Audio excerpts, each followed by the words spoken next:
Yeah, very good afternoon to all of you.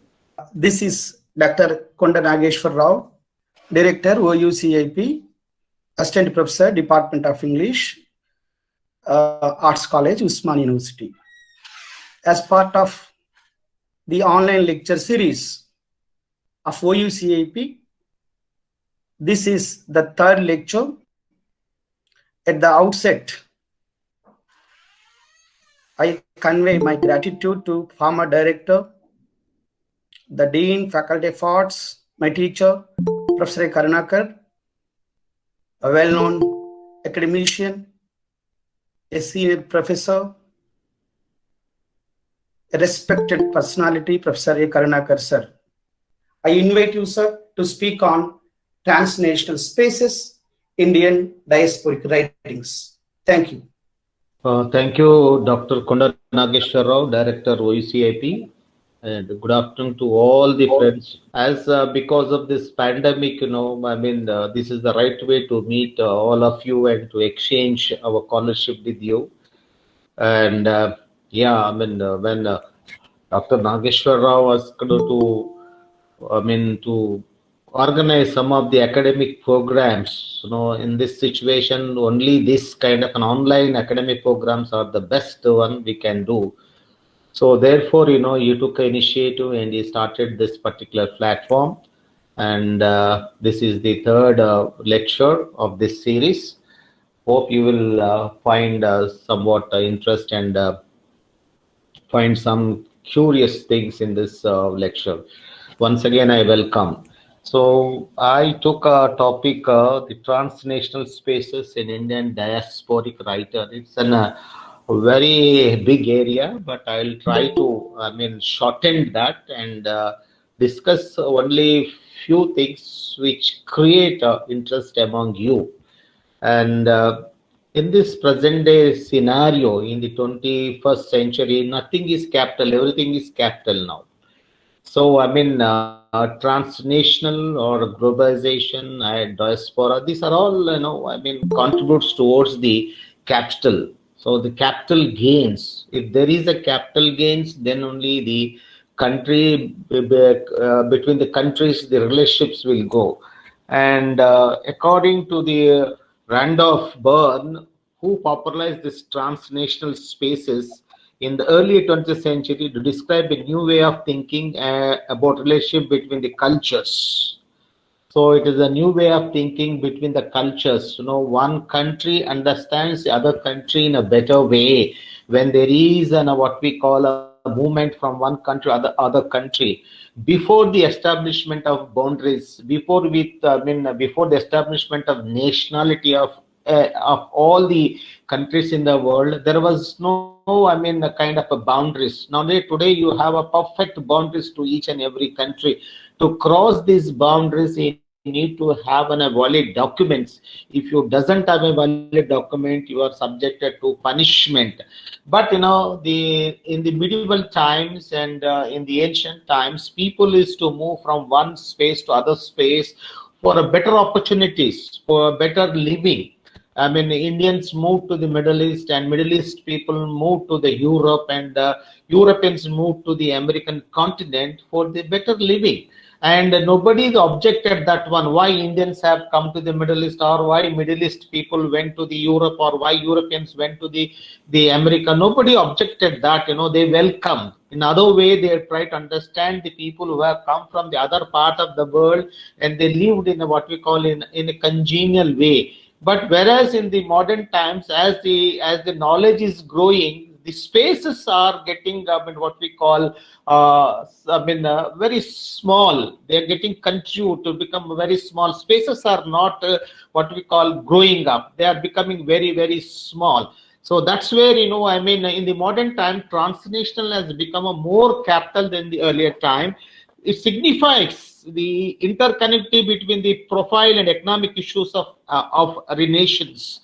Transnationalism is another form of capitalism, which is more methodical and strategically pushes its ideas to capture the international markets with the migratory workforce, globalized corporations, global money flow, global information flow, global scientific corporation. So this is where, you know, transnational, I mean, provides these kind of a connectivity, I mean, between the various international markets, and with the help of the migratory forces. If the migratory forces are more intelligent, if the migratory forces want to excel in the areas which they are expert, so naturally they move to the places where they can find a better work, where they can find a better name, where they can grow up in their personal life. Sorry to disturb you, sir.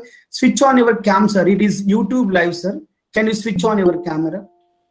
Switch on my camera? Yes, sir. Yes, sir. It is on YouTube live, sir. It is YouTube live. Okay, this is okay? Okay, sir. Thank you, sir. Right. So therefore, you know, I mean, this way, I mean, see, it also, I mean, signifies, you know, I mean, it extends. Translation means extending or going beyond the boundaries, going to other form. Transnationalism encourages transnational capitalism with the multiple links by linking people, institutions across the borders of nation states. In a way, transnational and transnational social fields describe the multiplicity of involvement sustained by individuals across the geographic, social, and cultural borders of more than one nation state in a single field of social relations. Transnational is a modern phenomenon, whereas diaspora deals with the homeland for various reasons. It is a fascinating phenomenon because it has existed since the arrival of human beings on earth. So transnational is not a new concept. Transnational is an old concept. It started since the existence of human beings on the earth. Diaspora started, you know, very late. It started in the after the colonization of the Europeans, after colonization of the East by the Europeans. In term, the diaspora derived from the Greek word diaspora, means I scattered, I spread about. According to the Oxford English Dictionary online, the word diaspora was first used in English language was in 1876. The term diaspora is mostly used by social scientists to study the displacement of population. In 21st century, the term is experiencing a revival on the world of Alexandra Boyle. In the words of Alexandra Boyle, it is now frequently employed in academic discourses to the point that the meaning of the word being evaded away through its overuse. In the sense, there is a subtle distinction between diaspora and transnationalism. The concept of diaspora and transnationalism differ to the extent that they emphasize different aspects of movements and identity formations and tend to emerge in recent academic discourses. Diaspora mostly addresses the social cultural construction through migration, whereas transnational deals with the socio-economic and cooperations firmly established through the cross-border movements. Now you can understand the difference between the diaspora and the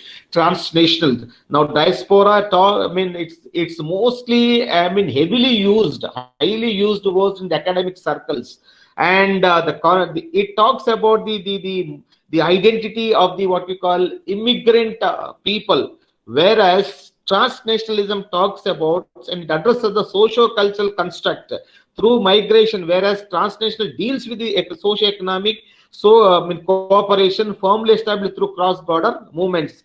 In the process of globalization begin in the postmodern era due to rapid movement in science and technology, the growing interdependence between the countries, globalization has become an omnipresent and omnipotent. So in the era of globalization, now the interdependence on other nations have become omnipresent and omnipresent. So without depending other nations, we cannot live. See, whenever a country takes its own decision, if it is against the world, immediately the America will put a sanctions on that nation. For example, recently what happened in case of India, if India said it will definitely buy 400S from the Russia, but America said it will, if at all it buys the 400S from Russia, it will impose sanctions on India, and it has imposed also sanctions by means of stopping the raw material to produce the COVID vaccine.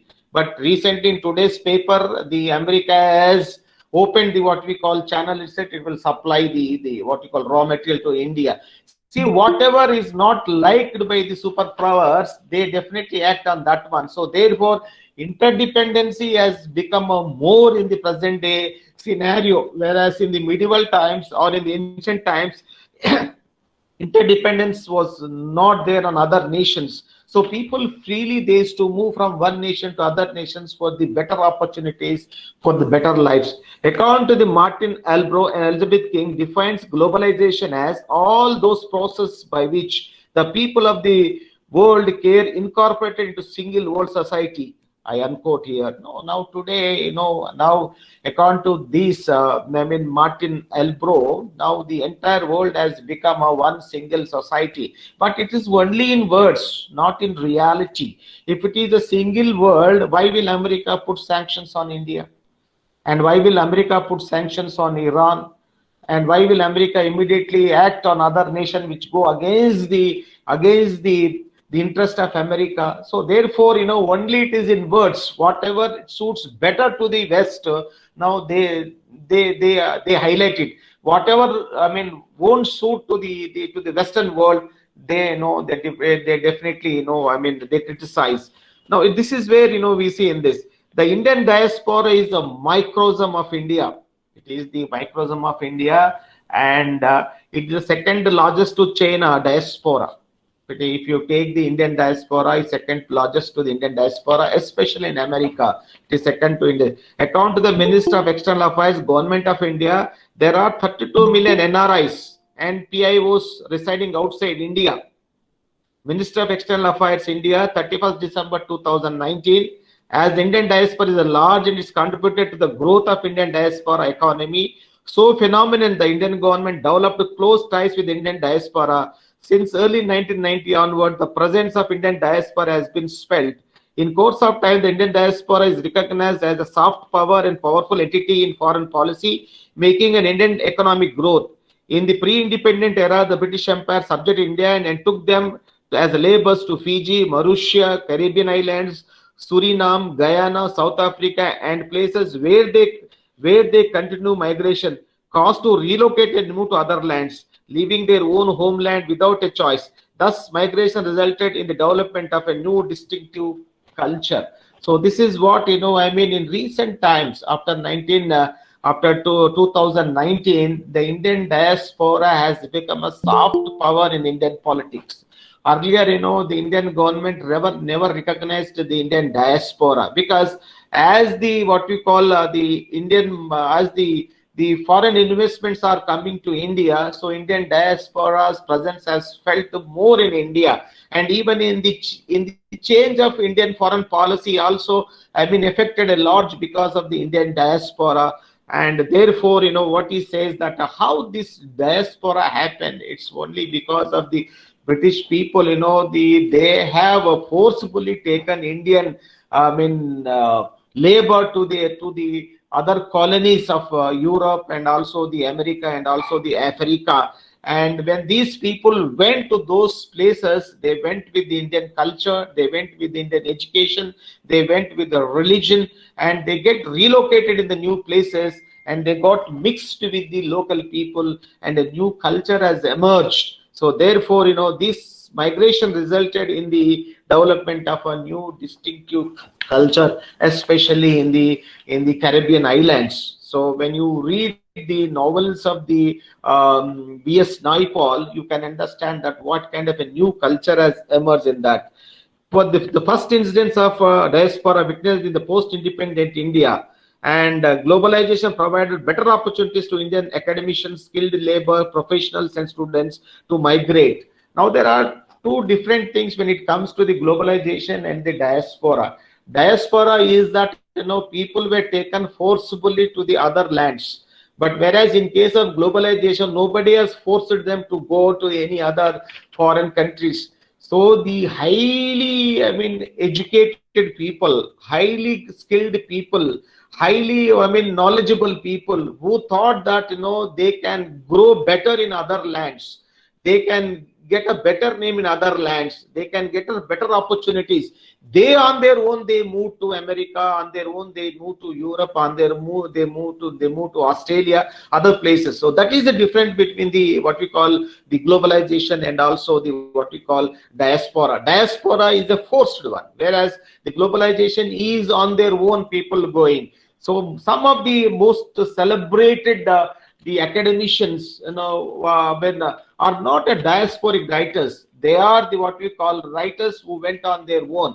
For example, Salman Rushdie is not a diasporic writer, whereas V.S. Naipaul is a diasporic writer. V.S. Naipaul's parents were forced to go to the Caribbean islands, so he was brought up in an alien culture. Later on, they adopted that culture and they become part of the what we call Caribbean islands. So in his writings and also in his interviews, he specifically said about that, about the what we call about his struggle to create his own identity. Whereas the Salman Rushdie's parents, they were the Indians, but later on, after the partition of India in 1960s, their parents moved to Karachi, and when their parents were in India, Salman Rushdie went to England for higher education. After completion of his graduation, he goes to the Pakistan to meet his parents, who settled in what we call in Karachi, but he could not be there in Karachi in Pakistan. He could not adjust, so therefore he goes back again to Europe. So this is where we see that the skilled laborers, professionals and students to migrate. In course of time, the immigrant Indians provided successful and the strong presence is felt in Great Britain and America, as sort the migration of the people across cultures and borders, which he termed as an ethnoscapes. So this can be termed as they provided their own space, ethnoscapes. Culture, identity and heritage, they have been treated as significant categories in the comprehension of nationalism as well as that of diaspora and globalization. In the age of globalization, the world has become small and its inhabitants have come much closer with the use of internet and social media. The images and the ideas travel exceedingly faster.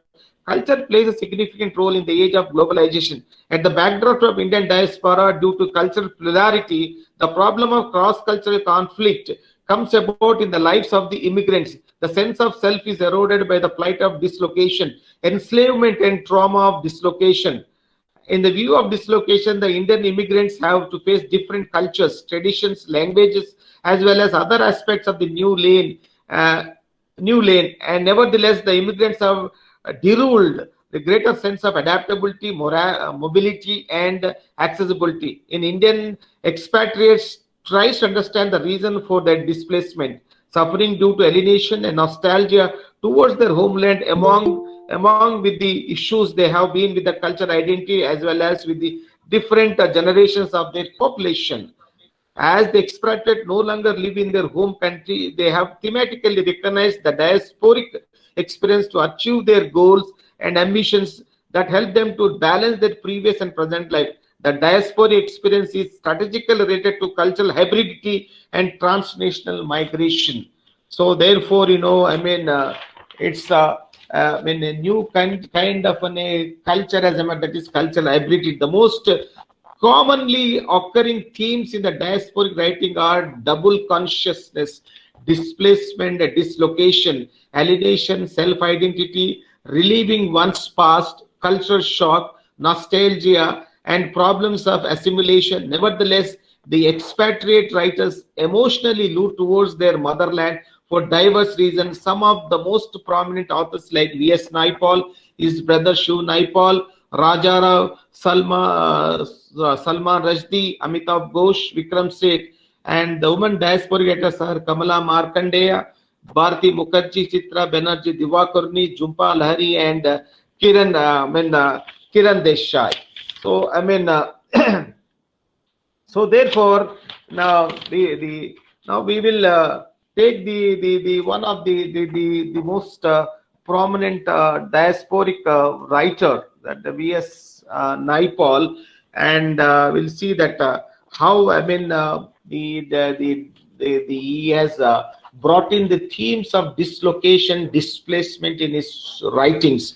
So V.S. Naipaul, born in Trinidad in 1932, the descendant of indentured labor shipped from India, this disposed tale of Raj has come on a long way and marvelous journey. His contribution to literature got him Booker Prize in 1971 and Nobel Prize in 2001. Naipaul's first novel, The Mystic Measure, 1957, is about the immigrant East Indian and the decay of their culture. So the protagonist Ganesh has a failed school teacher, tries different roles as a master.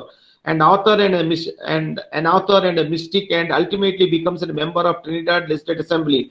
All his adventures are search for an identity while placing the immigrant Indian character in the Creole society. Naipaul evokes comedy by means of an Indian rituals, dress, and food habits.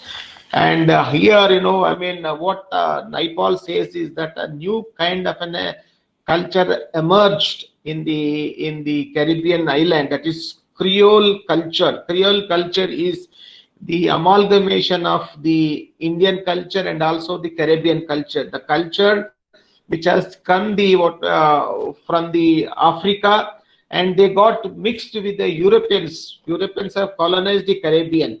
So the mix of the Caribbean and mix of the African and also European culture is called the Creole culture. And when Indians went there, they went with the different kind of an identity, and they were mocked by the people of the Caribbeans, because these people's dress habits were totally different, having a cap on their head, and also the waistcoat, and also the paisama, and also the Nehru shirt. No, that was totally new for the Caribbeans. When they saw the Indian people in this kind of a dress, they laughed at these people, and they sent their children also with this kind of a dress to those schools, and the children were become a laughing stock for the Caribbeans. But in course of time, as they have to survive in the alien land, they happen to bear this kind of the insults, and in course of time, they have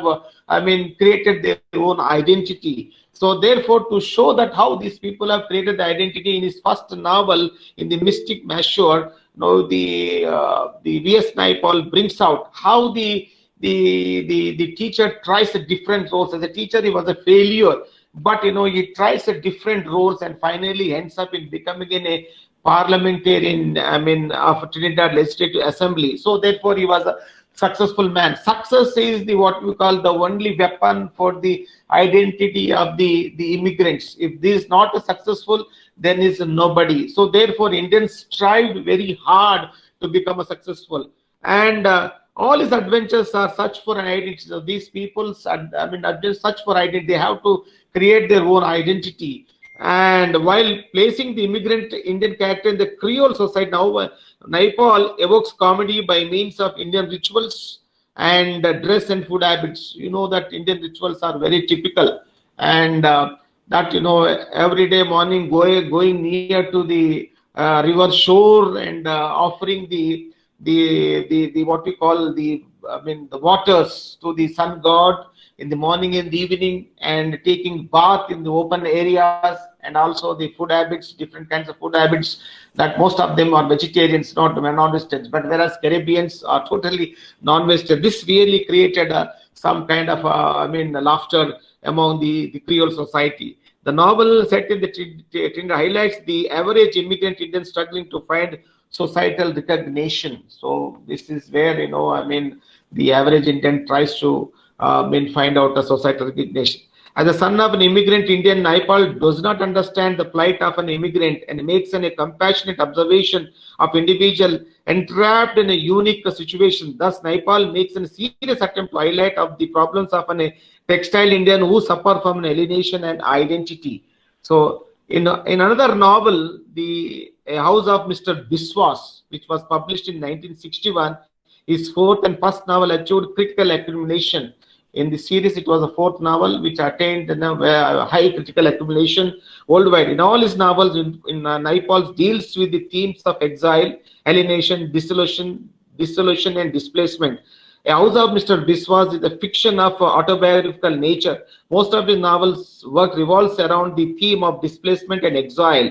The center theme of the novel is the protagonist's quest for house and his obsession to own it becomes futile. The author, Paul, has a close resemblance to Mr. Biswas' character. So now we know when this novel has some kind of an autobiographical element, whereas it shows a close resemblance to V.S. Naipaul's life. All these life, V.S. Naipaul struggles to have a permanent place to settle. but nowhere he settled, but finally settled in England. But again he says that he is not fully settled in England. He says V.S. Naipaul long stay of 27 years at London and having a professional success failed to have emotional bond with the country of choice. So though he stayed for more than 27 years in London, and where he has achieved a professional success, he got a Booker Prize, he got a Nobel Prize when he was in London, but somehow he failed to have an emotional attachment with the land he has chosen to settle. And he says that it is my commercial center, and yet I know that it is a kind of limbo, that I am a refugee in the sense that I am always peripheral. One's concerns are not the concerns of the local people. I unquote here, what he says that, it clearly reflects. He says that, though London is a metropolitan center and it's a commercial center, but yet, he thinks that he is in a kind of a limbo. And at the same time, he feels that, he is a refugee in this land. He never felt that, he is part of the England or is part of the London. So always, he always has a kind of a peripheral. So he says that his concerns are not the concerns of the local people. So somewhere, he felt, though he has attained the global recognition, but still, he felt that, that he is the foreigner there. He is not the Englishman, or he is not an Englander. So that's where, that kind of a problem was always, there with him, and he has a sense of Indian nostalgia himself. But still, even we came many times to India, he didn't like India. In a way, is one of his novels, The Wounded Civilization. He talks about that, why he disliked India and everything. So therefore, the main protagonist in the V.S. Naipaul, where the protagonist Natarajan, he struggles for having an own house. So the own house gives you the permanent settlement. Own house gives you the identity. Until unless you have a own house, you feel that you have no identity. In the rented house, if you are not happy with the owner of the house, you have to live. Even if the owner is not happy with you, you have to live. So therefore, there is no sense of the permanency. So in the rented house. So therefore, the protagonist in the house of Mr. Biswas, from his childhood onwards, he struggles to have the own house. So therefore, he finds a place. And he purchases a house, but later on it comes to know that that is some kind of a controversial land where it has a lot of legal litigations where his house has come, and finally he dies without occupying the house. And later on, it says that the immigrant who has immigrated to the Caribbean islands without having a sense of pride and without having a home for himself, as what we call, has died because of this reason. So the transnational forces new way of thinking and bridges relationship between the cultures. Transnational migration across national boundaries result in cultural confrontation and identity crisis. Therefore, in diasporic courses, search for identity and home constitutes a significant factor. So the transnational movement always invokes a kind of a cultural identity, a kind of a cultural understanding between the cultures, and whatever is good in the other culture that easily adopted by the others, and they go forward and try to appreciate the other cultures likewise, not finding the faults with other cultures. That's where the translational. Earlier, the ancient times, people moved to various places, but they never ever criticized other cultures. They started appreciating it, and sometimes they accepted it also. So therefore, the diasporic writings always, it highlights the identity crisis Therefore, in the diasporic discourse, a search for identity and a home constitute a significant factor. Even in the novels of Salman Rushdie, the Midnight Children, you can see the what you call search for home. Where there is a movement of characters from the Pakistan to India, and also from Afghanistan to India, and also from Bangladesh to India. And in the Rushdie's imaginary homeland expresses his longingness for homeland. He writes, Salman writes, it reminds me that it's my present that is foreign, and that the present is home and past is home. So therefore, what he says in the imaginary homeland, where Salman Rushdie says that the present, it remains the present is foreign. He is settled in America at present, but he says that is a foreign. Though he settled there, though but is foreign. But past is what we call was his home. The India was whatever the lost in the past, that is home India, and also what we call he is literally now in search of what we call home. He becomes a nostalgic of the homeland. So in the diasporic discourse puts a man in exile and is sandwiched between the home and the country where he has settled. The expatriates are marginalized communities who are alienated in the name of culture.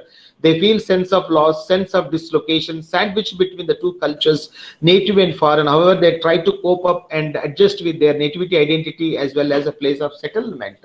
Now, when we comes to the Raja Rao was not a diasporic writer. He's an Indian writer, but he could not complete his education in France. But because of his, a great amount of knowledge in the English letters, and his first novel was become a very successful. And later on, he was appointed as a professor at the Texas University, Austin. But when he was in Austin, also, he never felt that he was enjoying a high position. He never felt that, he was settled permanently. But still, he thought that there is some kind of a gap in him, some kind of something is left in him. So therefore, he comes to India to find a guru. And he also meets what we call the Ramana Maharshi at Arunachalam. And I request him to take him as his disciple. But Ramana Maharshi never took anyone as his disciple. People went and met him and saw him, stayed with him, but he never took anyone as his disciple. And he never spoke to anyone also. But when you go and sit in front of him, you can know that that answers for your what we call for your sufferings, for your questions.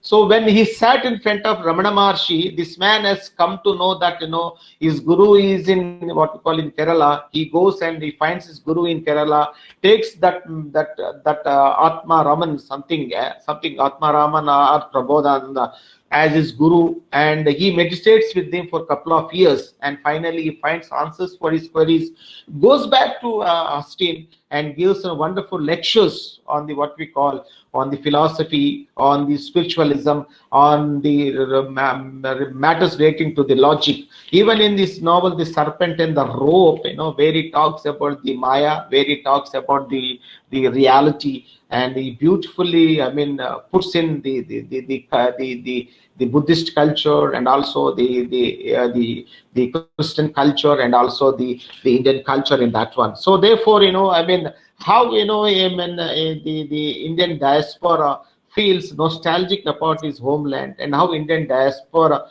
feels about the loss of identity, and at the same time loss of his culture. So therefore, in the Salman Rushdie's Midnight Children is more of history and a political anarchy in Indian subcontinent than diasporic element. Rushdie, being an history student, is a very suspicious of Indian subcontinent history. That's why, after all, he is interested in a third world counter narrative. He fictionalizes reality with the heap of fantasy and becomes a magic realist.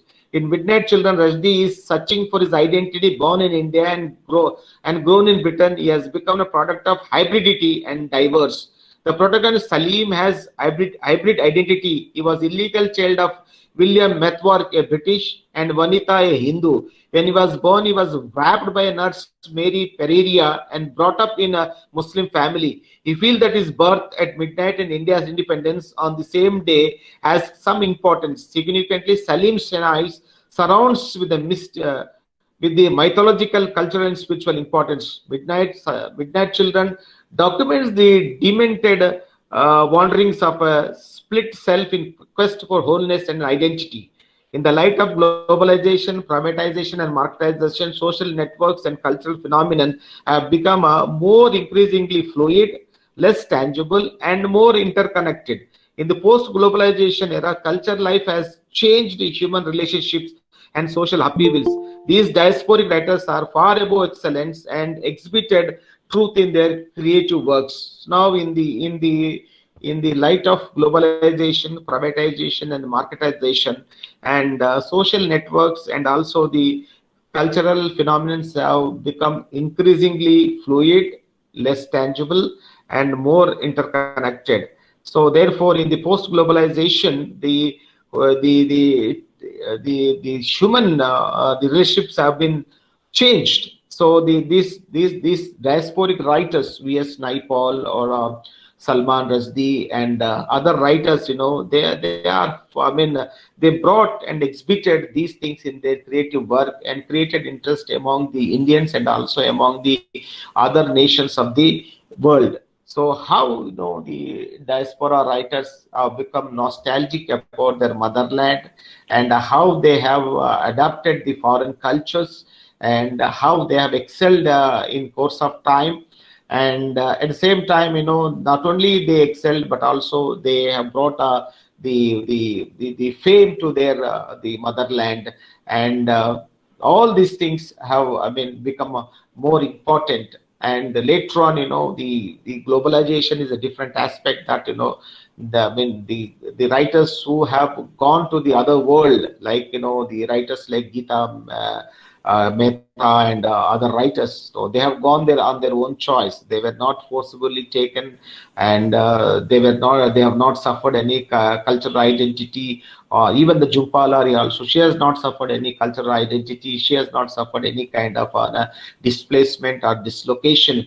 But they went there, and they felt more proud about their native culture, and they brought their native culture in their writings, and they have been highlighted the native cultures, native stories, and they become popular in course of time. So thank you, friends, for this lecture, for hearing me patiently. Thank you very much, sir, for sparing your valuable time at the outset. I know without Professor Karunakar sir's help, this would have not been materialized.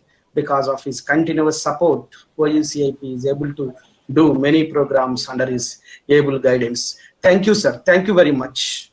Thank you all. Thank you, Nageshwar Rao.